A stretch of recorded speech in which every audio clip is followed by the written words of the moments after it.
Mga kaubayan, ang video na ito mga kaubayan ay tungkol sa isang uri ng halamang gamot. Ako po ipakyat na sa amin, ngunit hindi ko po kaya ang akyatin dahil masyadong mataas. Hinihingal po ako. Tuwing akyat po ako mga kaubayan, ay dito ako nagpapahinga kasi nandito yung isang uri ng halamang gamot na patanggal ko sa mga hingal po. Ito po siya mga kaubayan. Ito yung gayabano mga kaubayan. Ang proseso ng ginagawa ko dyan para matanggal po yung hingal ko. Kasi ang taas po ng sa amin mula doon sa baba hanggang doon ay kukunin ko po ito mga kaubayan. Itong dahon niya na yan. Ito po mga kaubayan.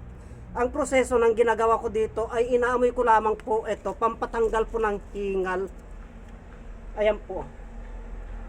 Nakaka-relax po ako mga kaubayan pag inaamoy ko po ito. Natatanggal po yung hingal ko, pampaluwag po ng mga tubo. Yung hininga natin na natutupi na ganun. Pag naamoy po natin yung aroma, yung spirit nito mga kaubayan ay lumuluwag po. Yung paghinga natin. Hindi naman po lingid sa kaalaman natin mga kaubayan na itong gayabano na ito ay marami po tayong benepisyong nakukuha. Pag ito po ay linagam mo,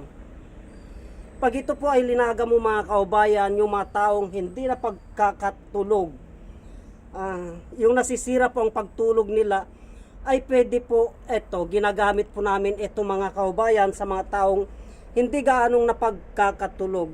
Maliban dyan, ay yung ubo. Yung matindi pong ubo mga kaubayan, pag inubo po ang isang tao, ay kumukuha po kami nito at oregano, tangkay ng ampalayang ligaw, ilinalaga po namin yan, at yan po ang ipinapainom namin sa isang taong matindi po ang ubo mga kaubayan. Ipinapakulo po namin ng ilang minuto ito, ng mga 15 minutes. O 10 minutes, pinagsasama-sama po namin yung oregano, tangkay ng ampalaya, at itong gayabano, at linalaga po namin yan.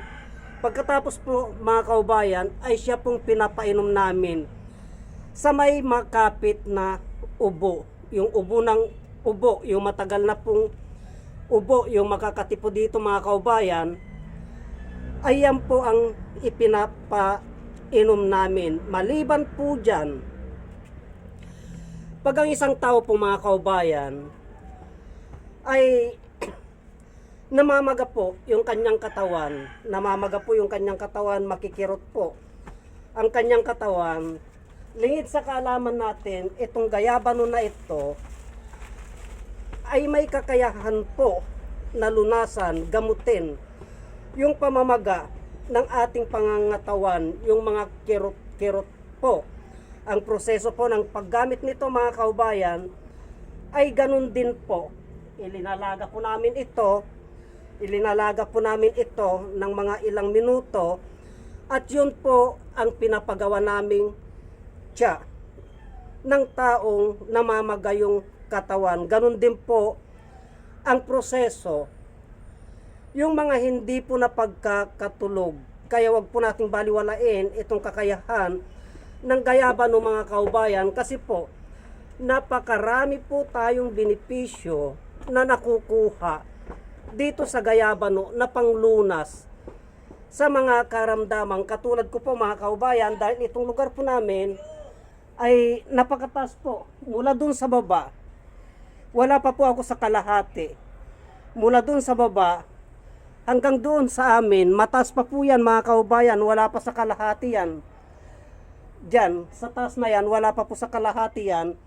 Mula dun sa baba hanggang dun sa amin ay nasa 250 step po yan.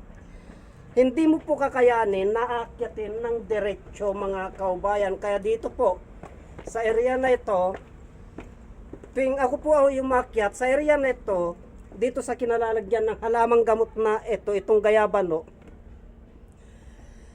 ay ito po yung ginagawa kong pangtanggal ng hirap huminga, yung pagod. Yung hingal po, ang proseso ng ginagawa ko po, ginaganyan ko lamang po yan. Inaamoy ko lamang po yan mga kaubayan, at lumuluwag na po yung aking paghinga.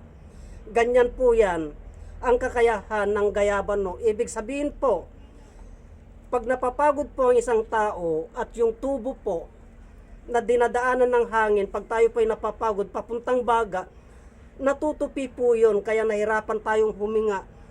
Ngunit sa pamagitan ng halamang gamot na ito, pag inamoy mo po na ganyan, may kakayahan po siya na paluwagin. Paluwagin po yun mga kaubayan, yung tubo na yun, ganyan po, katindi.